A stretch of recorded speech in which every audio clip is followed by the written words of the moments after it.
जनवरी से हम लोग इसके पीछे लगे। जनवरी से इसके पीछे लगने के बाद में जो आपका जमीन अधिग्रहण की जो प्रारंभिक प्रक्रिया होती है, जो सबसे एक महत्वपूर्ण पड़ाव होता है वो होता है 3A। ये 3A का प्रकाशन एक बड़ा पड़ाव पार करने के समान होता है। तो उस प्रक्रिया में हम लोग लगातार लगने के बाद लगभग 4-5 बार जिला प्रशासन और ministry of road and transport Bharat सरकार के बीच में 4 बार इस पूरे डॉक्यूमेंट का जमीन अधिग्रहण संबंधित डॉक्यूमेंट का आदान प्रदान हुआ। अब जाके वो बिल्कुल अंतिम चरण में है। अब अंतिम चरण में है। जो हमारे भू अर्जन पदाधिकारी मलमास ड्यूटी में है, लेकिन एक अन्य पदाधिकारी को विशेषकर इस कार्य में लगाया गया है। तो मेरा मानना है कि NH 139, ministry of road and transport और जिला प्रशासन, ये तीनों काफ़ी संयुक्त रूप से काफ़ी तत्परता से इसमें काम कर रहे हैं। और मैं समझता हूं कि अगले 10 से 15 दिनों में अखबारों में AAA का विज्ञापन प्रकाशित कर दी जाएगी। जो समस्या आ रही थी, जो हम लोग पहले से सोच रहे हैं कि और क्या समस्या आ सकती है, तो ये समस्या हम लोग ये सोच रहे थे कि जो हमारे किसानों का जो जमीन अधिग्रहण होगा, तो वो या तो खेतियर ज़मीन होगा, या तो आवासीय ज़मीन होगा, और या तो फिर वो बकाश ज़मीन होगा या रैयती ज़मीन होगा। तो उसका भी हम लोग पहले से ही कि ये समस्या नहीं आए कि ज़मीन अधिग्रहण में कोई समस्या आए, तो हम लोग उसका भी निराकरण कर रहे हैं कि लोगों को ज़मीन का उचित मुआवजा भी मिले।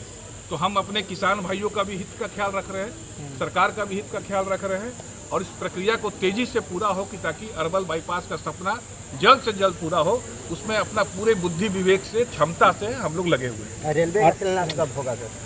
रेलवे का जो मैं पिछला जो मैंने मीटिंग रेलवे के अधिकारियों के साथ में की थी, वो मैंने की थी फरवरी महीने में। फरवरी महीने में मीटिंग काफ़ी सार्थक हुई थी। और जो रेलवे का जो विंग इस कार्य को करेगा वो है मुख्य प्रशासनिक अधिकारी दक्षिण पूर्व मध्य रेलवे। ये इसकी एजेंसी है जो इस कार्य को करेगी। तो उसके जो प्रशासनिक पदाधिकारी थे, उनसे मिलके हम लोगों ने एक विस्तृत योजना बनाई थी कि कैसे दिसंबर से यहाँ पर ज़मीन पे काम चालू कर दें। दिसंबर 2026 में ज़मीन में काम चालू कर दें। उसके लिए हम लोगों ने ये तय किया था कि मार्च महीना में लैंड एक्विजिशन रिपोर्ट को सबमिट हो जाना चाहिए। और उसके बाद जब लैंड एक्विजिशन रिपोर्ट सबमिट हो जाएगा तो 2-3 कॉरेस्पॉन्डेंस के बाद में हम लोग उसको अगस्त तक AAA प्रकाशित कर लें। तो उसमें 1 महीना हम लोग पीछे हो गए हैं, कोई कारण कि वो मुख्य प्रशासनिक पदाधिकारी का भी स्थानांतरण हो गया। वो प्रोन्नत होकर GM सेंट्रल रेलवे चले गए, और जो चीफ इंजीनियर थे वो भी, उनका भी स्थानांतरण हो गया है। तो अभी नए प्रशासनिक अधिकारी आज के 5-6 दिन पहले उन्होंने ज्वाइन कर लिया है। मेरी एक प्रारंभिक बातचीत हुई है, और इंजीनियरिंग डिपार्टमेंट के लोगों से भी एक प्रारंभिक जो नए लोग आए हैं उनसे मेरी बातचीत हुई है। उन लोगों ने कहा था कि 1 सप्ताह में वो पूरा रिव्यू करके हम लोग फिर अगले हफ्ता में रेलवे के पदाधिकारियों के साथ में बैठेंगे। तो जो सूचना होगी उसको हम लोग आपको प्रेषित करेंगे। NH 139 लगातार जाम लग रहा है, सड़क दुर्घटना हो रहा है, कई एम्बुलेंस जाम में घंटों तक फंसे रहते हैं, ट्रैफिक प्रशासन नहीं रहता है सड़कों पर।